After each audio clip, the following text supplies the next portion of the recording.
Вечерва екипата на Сител беше физички нападната од членовите и симпатизерите на опозицијата кои што протестираат пред Собранието на Република Македонија.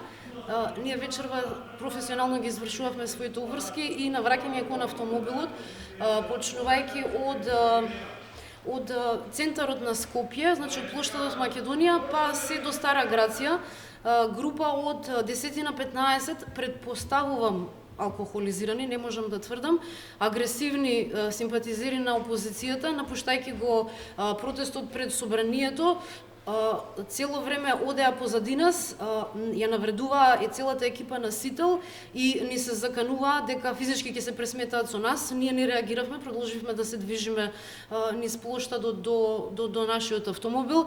Во еден момент тие почна да забрзуваат и да трчаат кон нас. Ние влеговме во автомобилот во надежда дека ќе не заобиколат, бидејќи навистина нити реагиравме, нити провоциравме. Нити направивме нешто за да дојде до тој инцидент. Дојдоа до колата, почнаа да ја тресат, да удираат по незе, го скршија стаклото и не удираа и нас, како што можете да видите. Ова се последиците од вечерашниот протест кој што се случуваше пред Собранието.